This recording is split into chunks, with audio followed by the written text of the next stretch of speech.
नमस्ते साथियों, दी greeny garden channel में आप सभी का स्वागत है।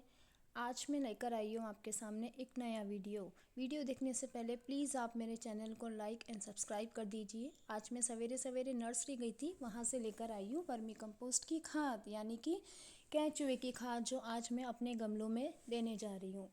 इसको देने से पहले मैंने अपने गमलों की मिट्टी की गुड़ाई कर दी है और करीब 1-2 इंच के आसपास मैंने अपने गमलों की मिट्टी खाली कर दी है। इस तरह से मैंने अपने सभी प्रकार के गमले हैं उन सब की मिट्टी की गुड़ाई करके 1-1 इंच के करीब मिट्टी बाहर निकाल ली है। ये जो आपको मेरा पौधा नज़र आ रहा है ये बहुत खूबसूरत है। ये देखो आप, छोटे से गमले में कितना ग्रो कर रहा है। वो इसका यही कारण है कि मैं इसके पोषक तत्व का बहुत ध्यान रखती हूँ। इसमें समय समय पे क्या देना है क्या नहीं। आज मैं लेकर आई हूँ वर्मी कंपोस्ट की खाद हमें पौधों गमलों में कैसे देनी चाहिए। इसका इस्तेमाल वैसे बागवानी जैविक खेती में किया जाता है। ये मिट्टी की उर्वरता शक्ति को बहुत बढ़ाता है, पौधों की वृद्धि में भी ये हेल्प करता है।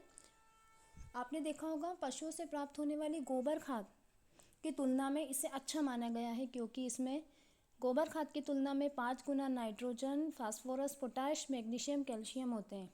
ये आपको वर्मी कंपोस्ट की खाद नज़र आ रही है। ये ब्लैक गोल्ड चाय की पत्ती की तरह एकदम काली है, यानी कि इसमें कोई मिलावट नहीं है।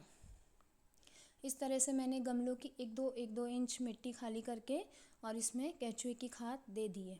सभी गमलों में मैंने गमले की साइज़ के हिसाब से कम ज़्यादा सभी गमलों में दी है।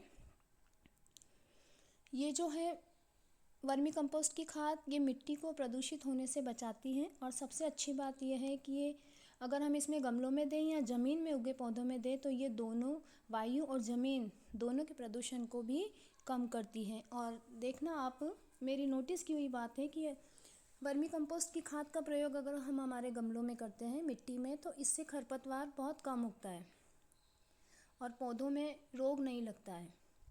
आप देख रहे हैं इस तरह से मैंने अपने सारे गमलों में केंचुए की खाद दी है।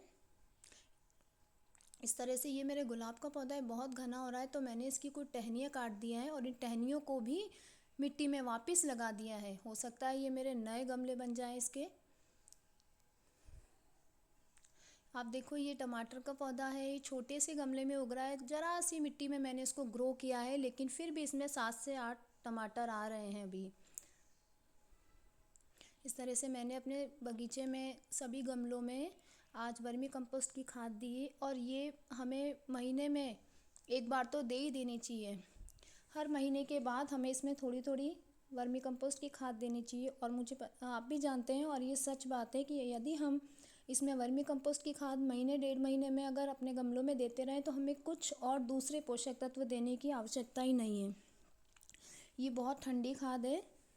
ये इसका यूज़ हम गर्मी सर्दी दोनों सीज़न में कर सकते हैं। और आप ध्यान रखिएगा कि गोबर की खाद से अच्छी खाद है, क्योंकि इसमें सब तरह के पोषक तत्व होते हैं, इन्हें NPK वगैरह सब कुछ मिल जाएगा इसमें। तो इस तरह से मैंने अपने सारे गमलों में ये वर्मी कंपोस्ट की खाद दी है। और आपने देखा था कि मैंने गमलों में से कुछ मिट्टी खाली करी थी, वो मिट्टी इस टब में भर दी है और अब ये मेरे नए गमला बनाएगी। नए पौधे के लिए एक गमला तैयार कर दिया मैंने इस मिट्टी से। अगर आपको मेरी वीडियो अच्छी लगी हो तो प्लीज़ सब्सक्राइब कीजिए।